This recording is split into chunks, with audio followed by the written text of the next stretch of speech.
हैं कि हमारे फायदे में नहीं है, ये गैर जरूरी है, ये हमारे लिए नहीं है, हम शरीयत को ही मानेंगे। जबकि प्रधानमंत्री कह चुके हैं कि एक देश है तो एक कानून यहाँ पर होना चाहिए। तमाम जो विपक्षी पार्टियां हैं वो भी धीरे धीरे समर्थन कर रही है। लेकिन अब खान सर ने क्या कहा है, मौलाना को आईना दिखाते हुए, ये मैं आपको बता देती हूँ। उन्होंने कहा गुनाह करते हैं तो आईपीसी को मान लेते हैं। यहाँ पर देखिए कट्टरपंथियों को करारा यहाँ पर तमाचा दिया है खान सर की तरफ से। इन बातों का जिक्र किया गया यूसीसी को लेकर। उन्होंने कहा गुनाह करते हैं तो आईपीसी को यहाँ पर मान लेते हैं।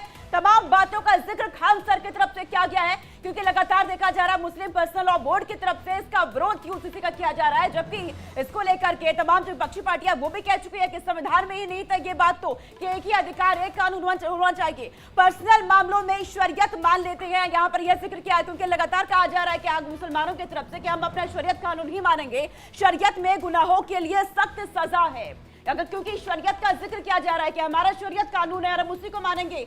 शरीयत में किसी गुनाह को लेकर के बहुत सख्त सजा होती है, इस बात का जिक्र खान सर ने किया है। चोरी करने पर हाथ काटने की सजा है। सोचिए, अगर शरीयत कानून को मानते हैं, अगर किसी ने चोरी भी कर ली है तो सीधा उसका हाथ काट दिया जाता है। इतनी सख्त यहाँ पर सजा मिलती है।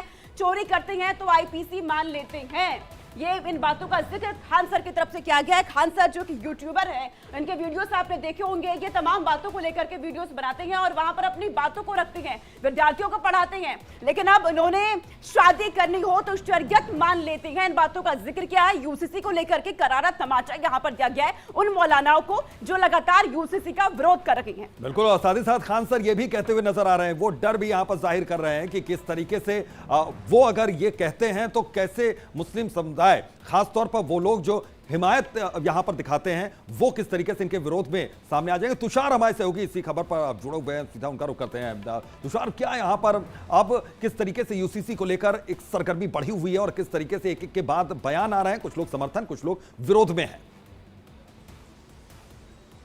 बिल्कुल, विरोध में वो लोग हैं जो बेहद कट्टरवादी हैं, जो सिर्फ शरीयत को मानेंगे, देश के कानून को नहीं मानते हैं। All India Muslim personal law board की कल बैठक हुई, ऑनलाइन बैठक हुई, उसमें भी साफ तौर पे यूसीसी का विरोध किया गया और ये भी कहा गया कि और ज़्यादा से ज़्यादा लोग इसके विरोध में वोटिंग करें।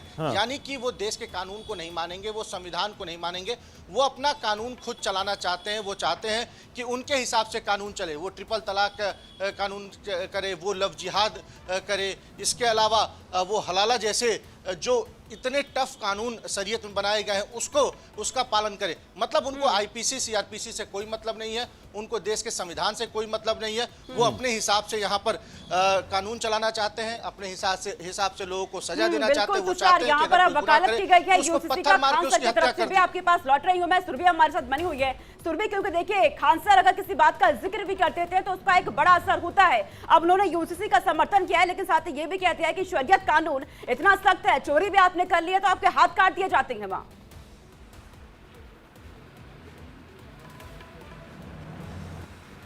बिल्कुल ठीक कहा सोनिका आपने, क्योंकि शरीयत कानून में कई ऐसे कानून लागू हो जाते हैं जिसको मानने के लिए बहुत ज्यादा कहीं ना कहीं मुसीबत हो जाती है मुसलमानों को। लेकिन जब बात देखें यूसीसी कानून की आ जाते हैं तो वो ये दावा करने लगते हैं कि हमारे मुसलमानों में एक अलग कानून लागू होता है और मुस्लिम पर्सनल लॉ बोर्ड ने भी इसका जिक्र किया है। तो आखिर यही कानून आप तब क्यों भूल जाते हैं जब किसी हत्या, अपहरण या फिर किडनैपिंग, माफ कीजिएगा, या फिर किसी चोरी चकारी का मामला रहा हो, तब तो आप ये कहते थे कि हमें आप इंडियन पिनल कोड के तहत में सजा दीजिए। तो ये एक समझने वाली बात हो जाती है, एक मानसिकता की बात हो जाती है कि क्या ये सिर्फ दिखावटी अपने आप को धर्म गुरु बताने लगते हैं, क्या ये दिखावे की राजनीति करने की कोशिश करते हैं कि किस तरीके से लोगों की जो भावनाएं हैं उनको और ज्यादा मतलब साफ तौर पर अपनी सहूलियत के हिसाब से इस्तेमाल करते हैं, कोशिश की जाए, बताने की कोशिश की जाए कि देखिए कैसे मुस्लिम पर्सनल लॉ। बिल्कुल बिल्कुल ठीक कहा अभितोष आपने, क्योंकि यही लगातार ये कोशिश रहती है आम जनता को उकसाने की कि आप देखिए कि कैसे हमारे पर्सनल लॉस पर अटैक किया जा रहा है। बिल्कुल, आम जनता को उकसाने की यहाँ पर कोशिश की जा रही है ताकि कहीं ना कहीं यूसीसी का विरोध लगातार होता रहे।